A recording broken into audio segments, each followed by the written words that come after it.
From the world of politics to the world of business, this is Balance of Power.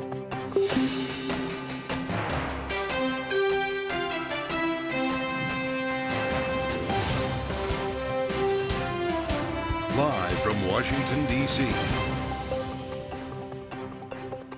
From Bloomberg's Washington, D.C. studios to our TV audiences worldwide, welcome to Balance of Power.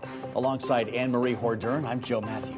2 hours from now, President Biden will address the nation on the debt ceiling bill that's awaiting his signature. The House and the Senate have to do their business, and so we're going to work very quickly with them to get this done, to make sure we can sign it hopefully as soon as tomorrow.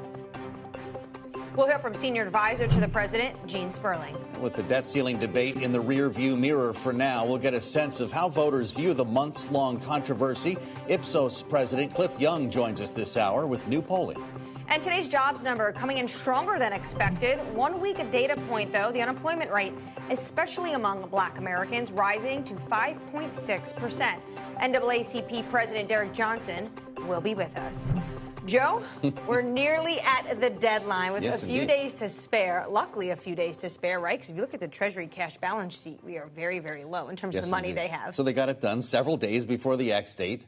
I feel like we should have a group hug in the newsroom or something. We finally survived this. Senate passed the bill last night. Looks like the president probably signs it tomorrow. Yeah, so the issue is they're just formalizing how it's going to be delivered to the Oval Office. But first, he will address the nation, and that'll be at 7 p.m. What an odd, kind of an odd time to do it. On Friday night, a little bit Summer weird. Friday. It's very warm out. And of course, we'll bring that to you here. That's, as you mentioned, 2 hours from now. Joining us now around the table to get into all of this as we made it to the end of the week with our credit intact, Bloomberg congressional reporter Stephen Dennis and Treasury reporter Victoria Dendrinu. Many thanks to both of you for being here.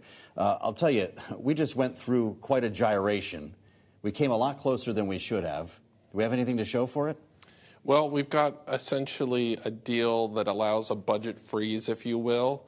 But, you know, the ink isn't even dry on this thing, and already lawmakers on Capitol Hill are plotting how to have a get-out-of-jail-free moment and spend a lot more than they just agreed to spend.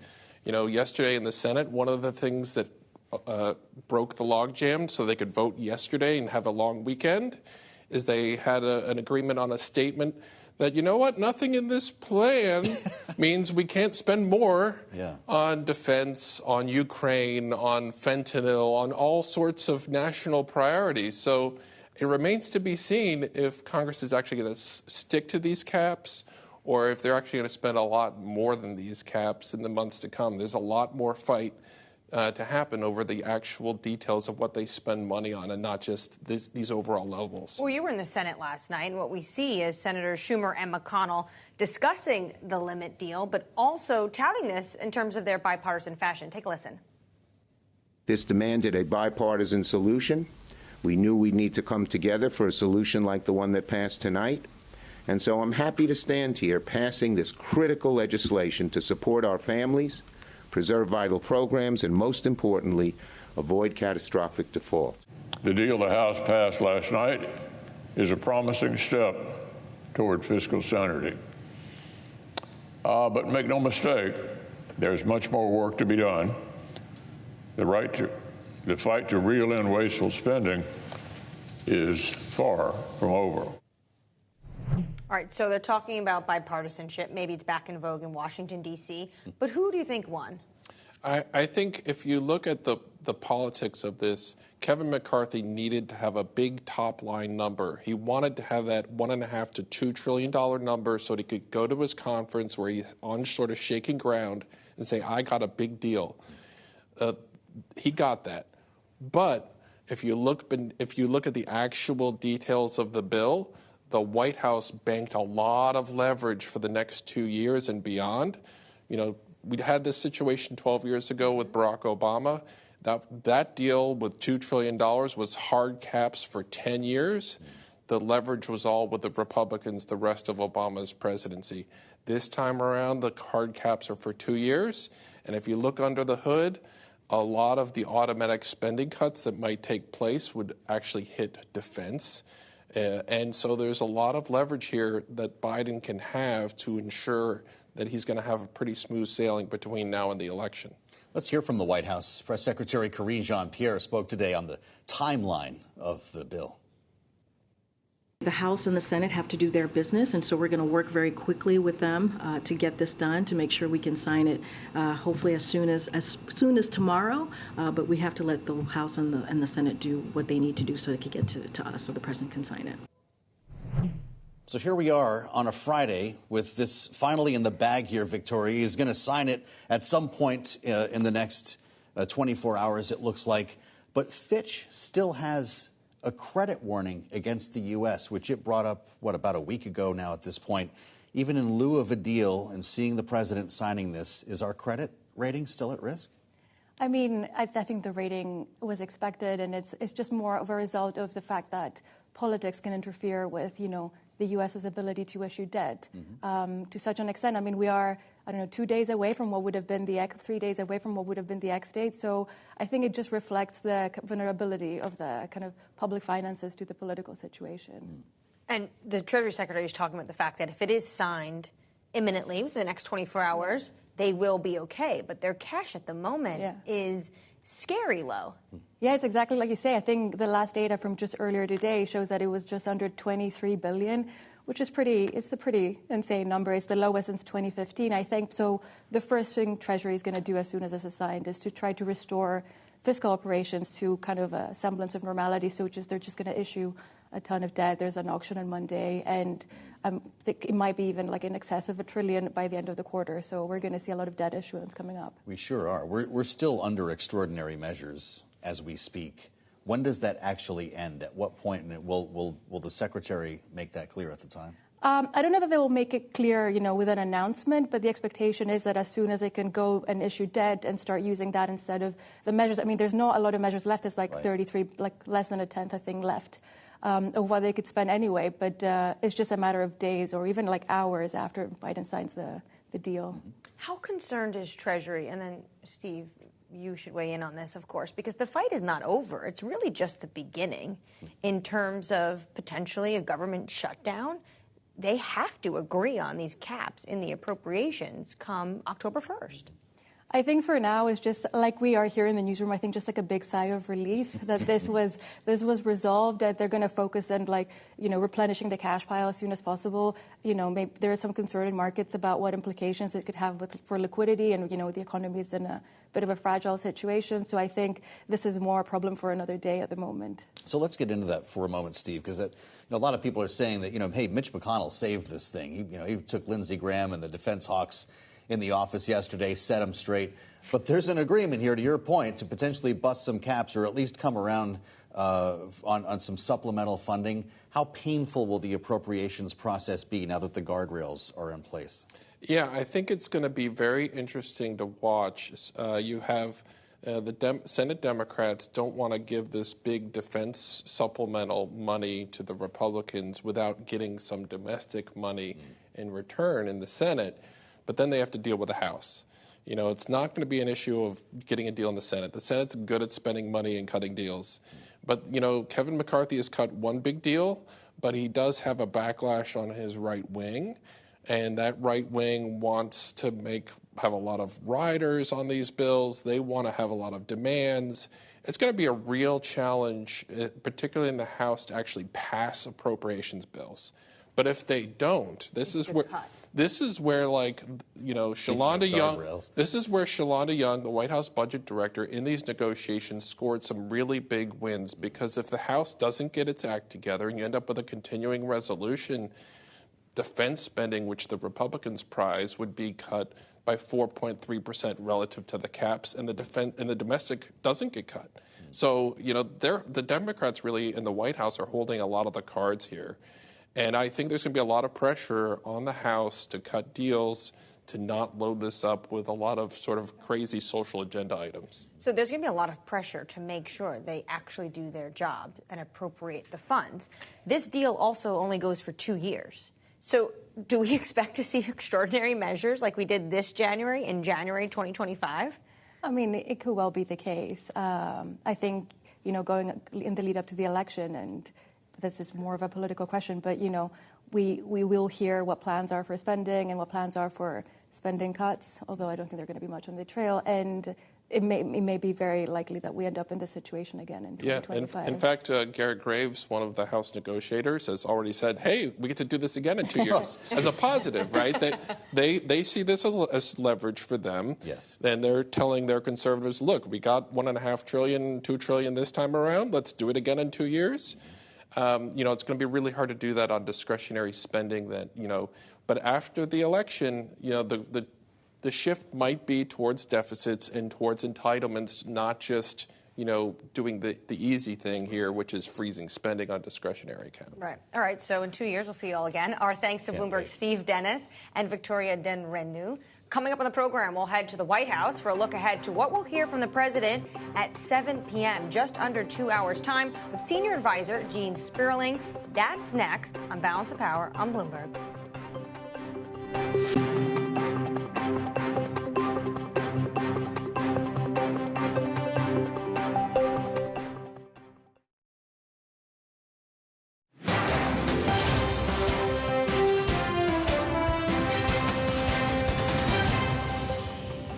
There is a gravity, as you all can imagine, of this moment.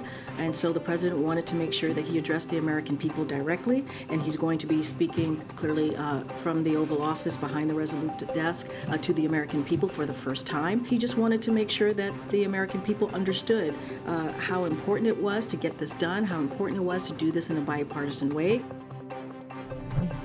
Karine Jean-Pierre there. President Biden is gearing up to address the nation in about 2 hours with a bipartisan debt deal on top of the agenda. Let's go now to the White House and senior advisor to the president, Gene Sperling. Thank you so much for joining us. Is the president planning to come out this evening and claim victory?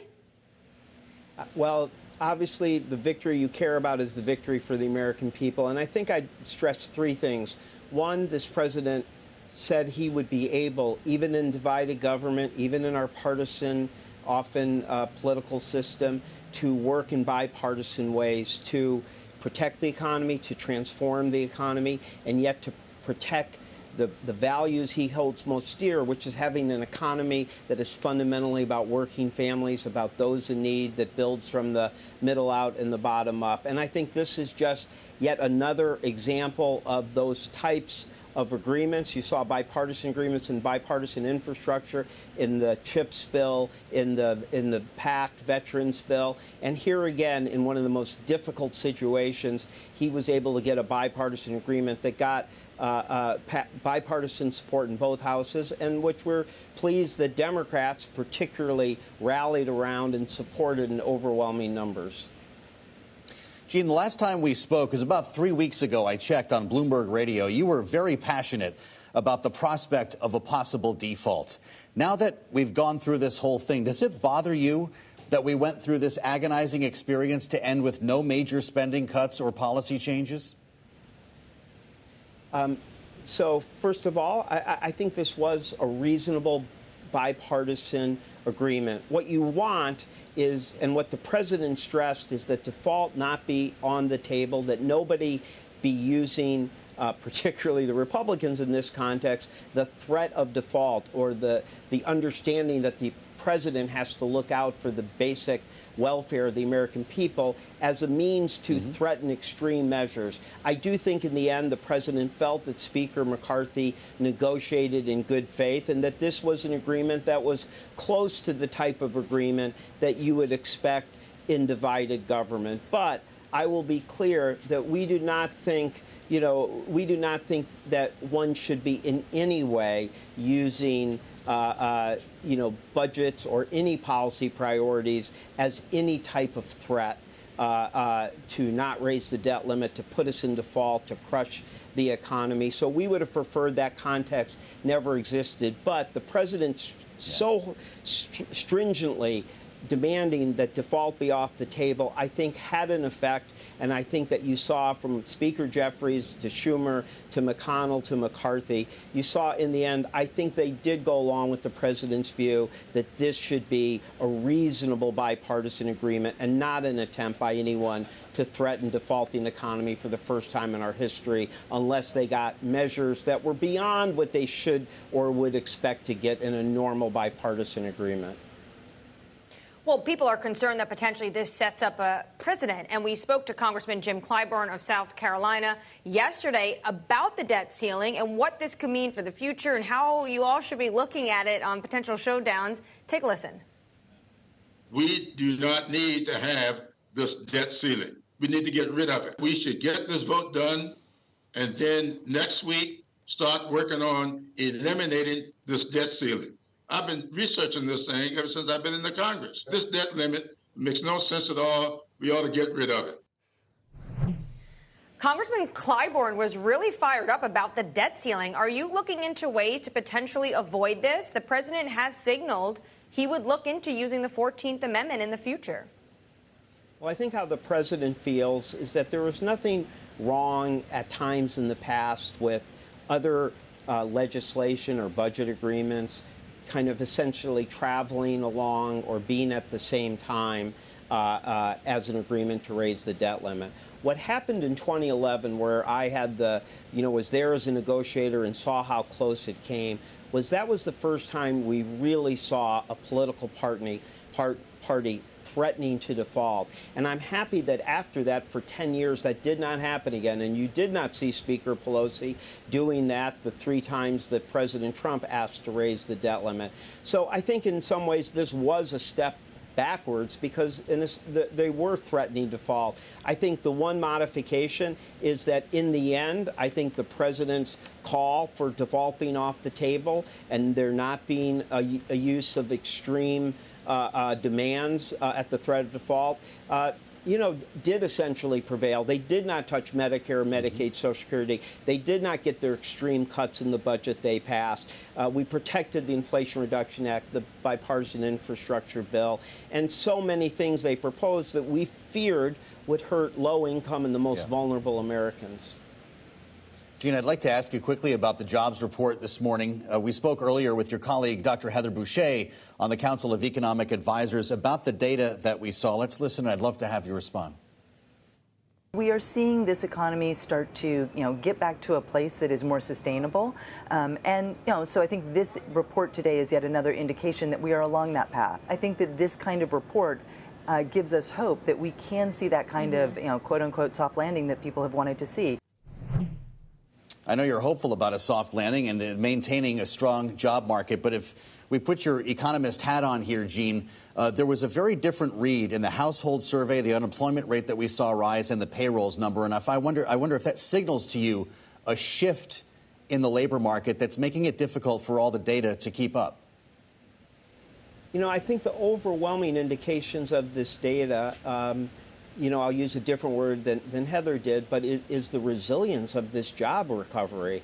I mean, to be in a situation where we've now created over 13 million jobs, where unemployment is still averaging 3.5% for this year, at the same time that we're at least seeing headline inflation coming down only 3.3% over the last 6 years, it is encouraging, and it does show that there has been much more resilience than people projected. I feel like a year ago today I was on, off and on with you or others, where people were saying how much people were projecting downturns around the corner. Look, you always have to have humility. We always have to show humility and look at all the data. This differential between the household data and the payroll data, it's not unusual. I do think the payroll data is much more broader, rigorous. It does actually look for results as opposed to what people say. So that's why I think all of us, when it comes to jobs, look at the payroll data.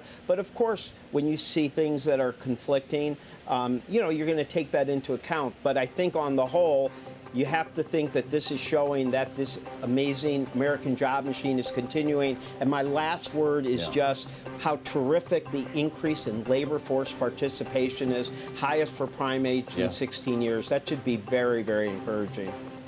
Well, thank you, Gene. Bringing us inside the data from the North Lawn of the White House, Gene Sperling. We thank you. Coming up, how much did Americans pay attention to the debt ceiling drama? We'll get a sense of that according to new polling next on Balance of Power. This is Bloomberg.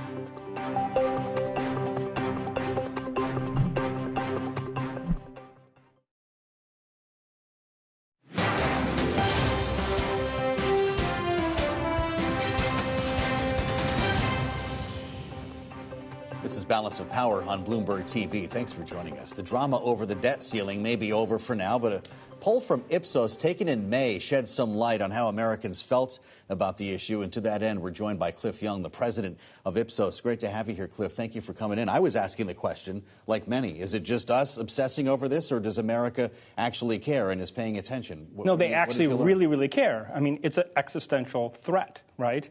Americans were paying attention to this issue more than any other issue over the last few weeks. And indeed, if you peel away the onion and look at the polling, you see that a supermajority of Americans were worried that there'd be economic calamity. And what do they make of the bipartisanship that took to get to this point? Yeah, they don't put much stock in that. They're all about outcomes. They want outcomes, and that outcome is averting an economic crisis. Which we have done, it seems. Are you going to be polling throughout the next couple of weeks to see how people watch this unfold? Because I suspect that they actually give fairly high marks to an agreement that came through the center. We will be polling on it, but historically speaking, if you take the 2011 debt ceiling crisis, it was a pox on all your houses. Yeah. It didn't matter who you were, you got negative marks. And so looking forward, I don't think there will be much there. They're moving on to other issues like inflation. Mm-hmm. So when you move on to other issues, do you see this being one that really doesn't matter when it comes to the 2024 election? Will this show up in those kind of polls? No, it's one and done. One and done. There are going to be big issues like the economy or immigration or healthcare. Those are the big issues. Which speaks to our short memories. And this goes for everybody, I think, on this, right? Because there'll be another crisis to talk about by Tuesday, I expect, once we get through the X date. And that's the way these things go traditionally. Yeah, that's the way they are. That's the way crises are, right? But at the end of the day, there are those big, big ticket items like the economy, like immigration, that will come around in 2024 and determine who will be in the White House. Well, very interesting polling. We're excited to know that it is at least what you're saying, one and done, potentially. But I said it here. Yeah, one and done. Should we meet back here in 2 years? When yeah, we're exactly. Doing this all we'll over see. Again? I think this did set the precedent, though, that this is potentially the path forward anytime you're raising a debt ceiling. Cliff Young of Ipsos, thank you so much for joining us with that polling. Coming up, Derek Johnson, president of the NAACP, will be with us. We're going to be looking at the jobs report that came out earlier today. This is Balance of Power on Bloomberg.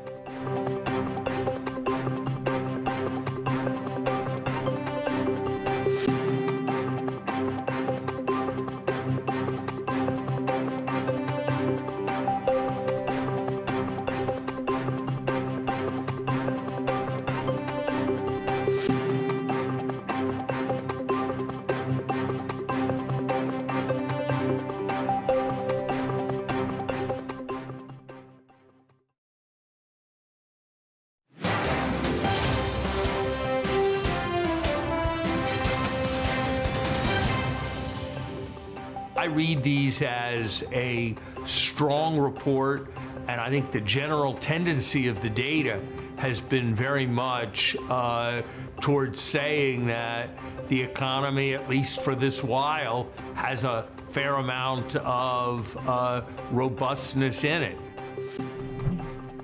Former U.S. Treasury Secretary Larry Summers there, speaking with Bloomberg's David Weston for Wall Street Week. After another blowout jobs report today, of course, Bloomberg's Kaylee Lyons is here with more on the data and its implications. Kaylee?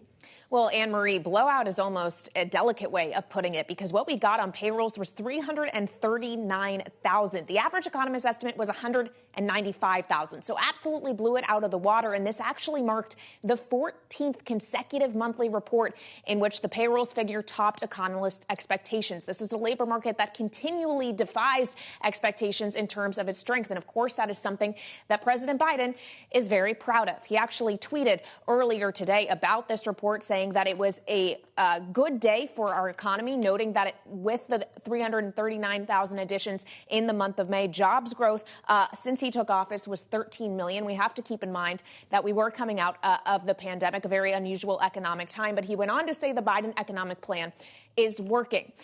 As we well know, though, sometimes good news can actually become bad news, especially if it means the economy is proving too strong for the Fed to be successful. in its fight against inflation, which brings us to the idea that maybe the Fed is going to need to keep hiking. Interestingly, though, the market doesn't see today's report as feeding into the idea that the Fed is not going to pause in June. Traders seem to think that a July hike after a June pause is really what is more likely here, because we have to keep in mind that this data was a bit mixed. Yes, you had the blowout on the headline payrolls figure, but the unemployment rate actually went up to 3.7% in addition to a cooling in wage growth. And when you look beneath the surface of that unemployment rate at the different racial and ethnic groups in the breakdown, there was only one group that actually saw the unemployment rate go down. That was for Hispanic Americans, but it went up for white and Asian Americans. And the biggest increase was for Black Americans, rose from 4.7%, which was actually a record low in data going all the way back to the 1970s, up to 5.6%. And of course, that is the highest among all these different groups, Joe. Kaylee Lyons, many thanks to you. The head of the NAACP is weighing in on the rise in black unemployment and the impact of the debt deal, saying, quote, "We demand Congress and the administration end the use of the debt ceiling as an exercise in legislative hostage-taking. The well-being of black Americans and vulnerable people should never be negotiated," unquote. Derek Johnson is the president and CEO of the NAACP, and he joins us now. President Johnson, it's good to see you, and thanks for coming back to talk to us on Bloomberg. I know that you, as a group, and the CBC, for that matter, the Congressional Black Caucus, took a very strident take against the idea of additional work requirements in the original Republican proposal. It's gone through a lot of changes since then. Do you feel more comfortable about what was passed last night? No, first of all, we are in full support of not allowing our economy to go off a cliff with this fake crisis that was generated. We should never allow a debt ceiling to cause such a panic, not only in our markets, but across the country, particularly for African Americans. Secondly, if there is a need to increase the debt ceiling, we also need to make sure we don't put all of the burden on African Americans and working and middle class individuals. For example, why are we not talking about increasing taxes on the most wealthiest individuals who are able to pay? Why are we allowing conservatives to shield corporations from standing up to their requirement? And the work requirements that was put in place for TANFs are ineffective and would not do anything. We have to be much more focused on protecting our economy, but also growing the middle class and supporting African American communities so that we can be a more diverse nation. Derek, given how you feel about this, and we read through more of your comments about this, especially when it comes to accelerating Mountain Valley Pipeline, you call them ineffective work requirements. Should the president be signing this legislation tomorrow? He has to sign legislation because we have conservatives in the House who are unable to elect a speaker without 15 votes, using the economy in this nation's full faith and credit as hostage so they can advance policy that they did not advance when they had control of the House and the Senate and the president in the White House. Why are they holding this nation hostage now when they could have enacted these legislations when they had full power? Unfortunately, these conservatives are a danger to the safety of our nation with white supremacy. They are a danger to our economy, and they are a danger to the future of this nation. So let's talk about eliminating the debt ceiling for a moment. President Johnson, I think we're getting maybe a little bit warmer to your feelings on this. It's something we talked to Congressman Jim Clyburn about from South Carolina on the debt ceiling here on Balance of Power. Let's listen to what he said. I did not have to hold my nose at all. Bringing in additional veterans, people who are homeless, they all came into this process. And so I thought that was a real good trade-off. And so I'm very pleased with what the end product is. So he likes the looks of this bill a lot better than the original Republican proposal, but still supports eliminating the debt ceiling. There doesn't seem to be enough support on Capitol Hill to make that happen. Is it something that you will advocate for moving forward? Absolutely. We should not, as a nation, be held hostage. Full faith and credit is what allow us to be the nation that we are in terms of economic force. And if we continue down this road, you're talking about members of Congress who want to gut the IRS so we cannot even collect taxes to keep our economy, our nation going. We need to remove this as a tool for them to use and force them as a party to really expand their platform to include more people so they can win elections, as opposed to continue to shrink so small that they're going to destroy this nation and our economy. Derek, the president today also wanted to tout this really impressive jobs report. When you look into the data for Black Americans, unemployment for Black workers overall rose 5.6% in May from 4.7% in April. How concerned are you about these figures? But you think about, but that's down from what it was just 4 years ago. Having unemployment high numbers is a problem. These are some of the lowest numbers that we've seen in African American communities for decades, although we have not completely closed the gap. We need to close the gap. But it's not only the level of unemployment, it's the quality of work. And we really need to go deeper to look at what is the quality of work. Far too many African Americans and Americans have to take on more than one job just to make ends meet. So it's not only unemployment, it's the quality of the work. That's what we're most concerned about. Well, you're also taking a longer view on this than a lot of people are. In terms of the immediate, we're getting into a presidential election cycle here. What do you want to hear from President Biden when it comes to Black jobs in America? I think the quality of jobs is important. But, you know, going beyond jobs, I said this in 2020, I said today, the most important issue for African Americans, the most important issue for Americans is to save our democracy. I mean, jobs are important. Quality education is important. Access to health care is absolutely crucial. But we at a different place in terms of the discussion around saving our democracy to ensure that all Americans can really appreciate a quality of life as opposed to the direct attack on our democracy. Those are one of the things I'm hearing over and over in the African American community. Mm-hmm. Well, we're going to be hearing from the president in just under 2 hours' time now, about 90 minutes. And after he puts this behind him and signs this legislation, it does feel like it's full-on campaign mode into 2024.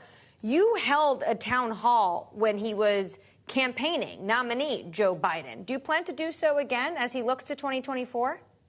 Absolutely. It's not just with the president. We're planning to hold town halls with different candidates who have a true desire to look at a more inclusive America, and one in which they can offer up a platform so voters can consider. We're nonpartisan, but we're political in the sense that when there's a direct threat to our communities, we address that as well.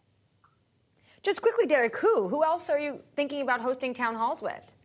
Well, it's kind of open now. Let's see who qualifies. Let's get into the aggressive campaign season, and let's begin to have those conversations.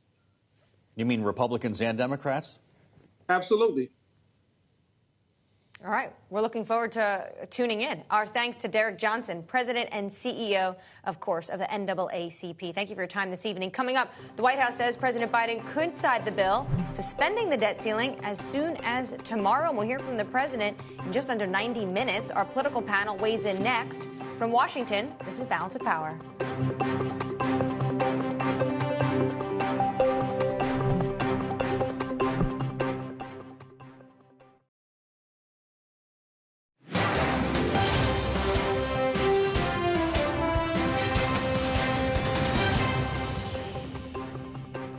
This is Balance of Power on Bloomberg TV. The debt ceiling agreement is heading towards President Biden's desk just before a June 5th default deadline. For more, let's bring in our political panel this evening. Jeannie Shanzano, Iona University political science professor, and Sarah Chamberlain, Republican Main Street Partnership President and CEO. Okay, we have to start with you, Sarah. Okay. You're taking a bit of a victory lap on this show. Yes. You said this was how it's going to go down.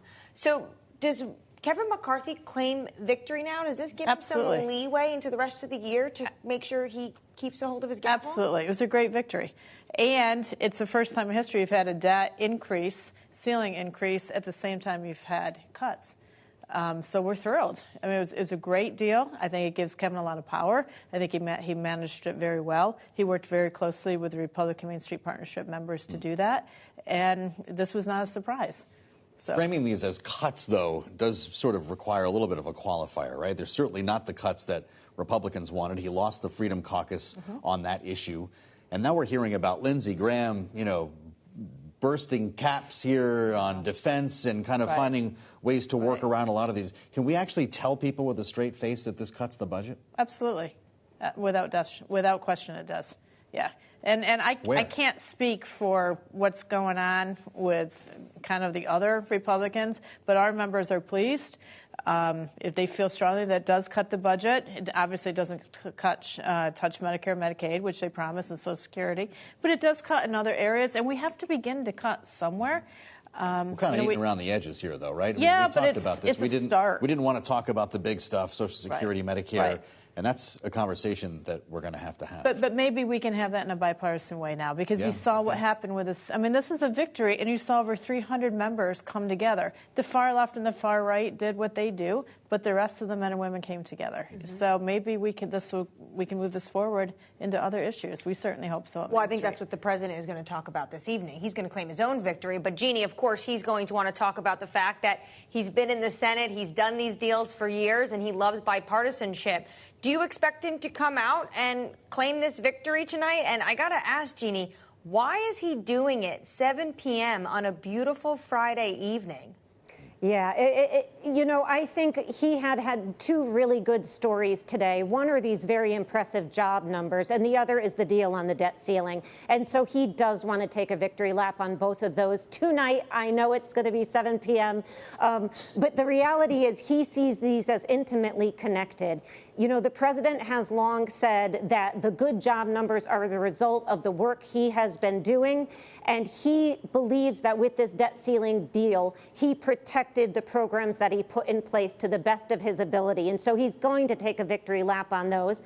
This is also going to be, I think, the kickoff for him, the real kickoff of his 2024 campaign, because the reality is we're not going to see that much more legislating out of Washington, D.C. this year before the election in the next year and a half. So we're very much going to be moving, I think, tonight into campaign mode. And the president is going to lead that charge, making the case to the American people of the good job he has done. He did what he promised to do, which was to govern from the middle, to make deals, to keep his head down, and to deliver for the American public. So today feels like a good day for him to make this case. Well, I think I know what your answer is going to be here, Jeannie. If we're winding up into big campaign mode, I imagine that Joe Biden's not going to be motivated to come back around with some sort of a commission or a study or whatever it might be to take a bipartisan approach to dealing with the debt ceiling, to maybe having a conversation, a grown-up talk about Social Security and Medicare that were quick to come off the table. We're just going to do this all over again in 2 years then, right? That's right. And, you know, much to my dismay, because I've long been advocating do something about the debt ceiling, get rid of it, or certainly when you appropriate money, make sure you're going to pay for it. We should not be using the debt ceiling to do the work of appropriating and spending our money. So, you know, it's reckless to do. It should not have been done. You don't hold the government hostage or the full faith and credit of the United States hostage.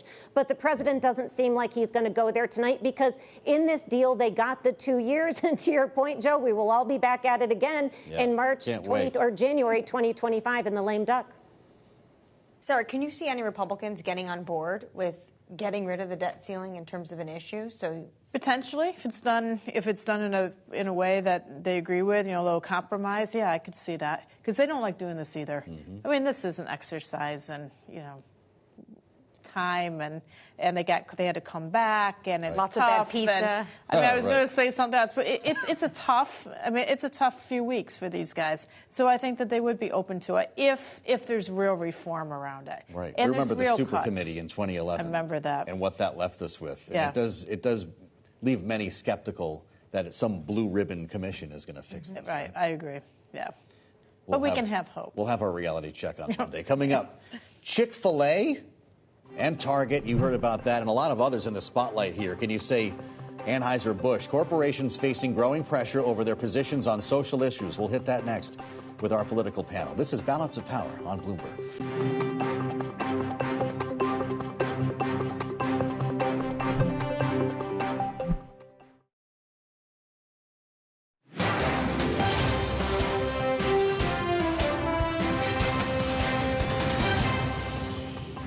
Our message to policymakers is let business do business, and they should get to decide how they treat their customers and their employees.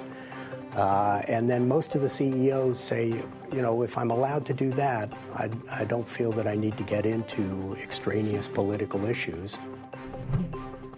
It was Josh Bolten, the Business Roundtable CEO and former Chief of Staff to President George W. Bush, with us here on Balance of Power yesterday, talking about the mounting pressure facing companies over what some call woke culture. You've seen the boycotts on social media. For more, we welcome back our political panel, Jeannie Shanzano, Iona University political science professor, and Sarah Chamberlain, Republican Main Street Partnership president and CEO.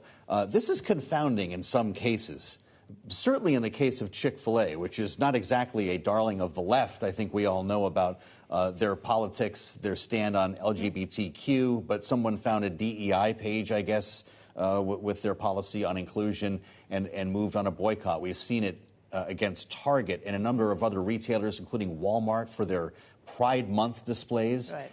And it's kind of interesting that this seems to be a relatively new phenomenon. It's fueled by social media. And apparently it doesn't even matter exactly what the companies do. Right. Apparently not. I agree with Josh Bolten. I mean, let the companies run their businesses.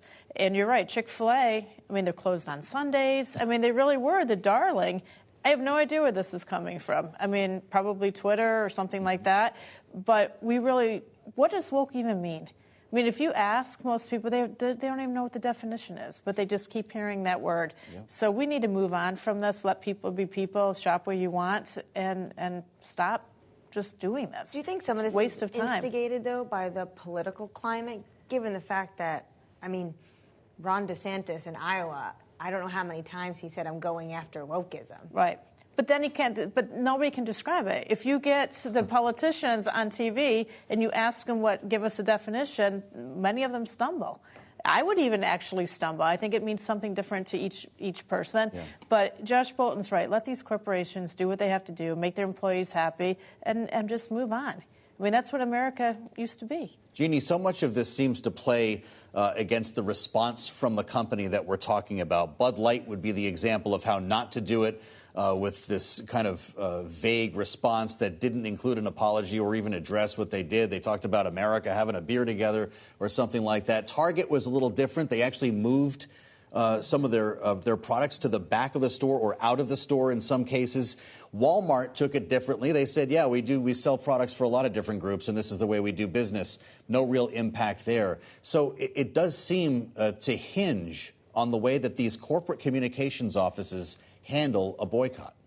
Yeah, it does. And to a certain extent, this is not unexpected. In 2020, the Supreme Court says that under the Civil Rights Act, you cannot be discriminated against based on your sexual identity. And that is what drove some of this. But the other part of this is that Americans have been much more accepting of the trans LGBTQ community, and marketing companies are looking at that. And so they are using that and saying, hey, we can advertise on this as well. And the other part of this is, quite frankly, that was an issue. The Roe was an issue that animated Christian conservatives for 5 decades.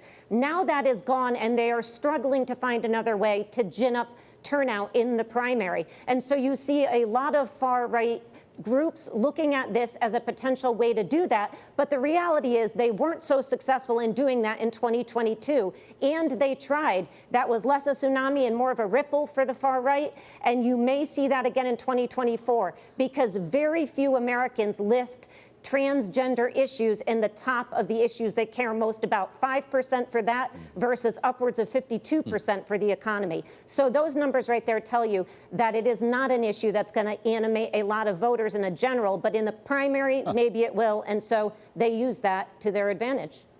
Great numbers. Well, are we going to be seeing more of this? We're more than 500 days away from the 2024 election. I would expect, yes. The governor of California, Gavin Newsom, this is what he had to say. No American wants to live outraged about something new every day, even, quote, woke chicken. Sarah, do moderate Republicans need to play in this woke culture game? The conservative Main Street Partnership members are really focused on what's going on, helping their finances, trying to deal with inflation. They're not playing this game. They're trying to help Main Street America and the needs that they want. I mean, she's right with the polling, that this poll's so low. And there's a lot of issues facing this country, including mental health. I mean, there's a lot going on in our families that the Main Street members are focused on. And you have to imagine things like this actually affect people's mental health. All right, Jeannie Shanzano and Sarah Chamberlain agreeing there at the end on this Friday evening. Thank you both for joining us. That does it for Joe and I. Of course, the president will be speaking in about an hour's time. And all of these stories and more as we head into Default Day on Monday on the Washington Edition newsletter, on the terminal and online. Let's hope it's not. Have a great weekend. This is Balance of Power on Bloomberg.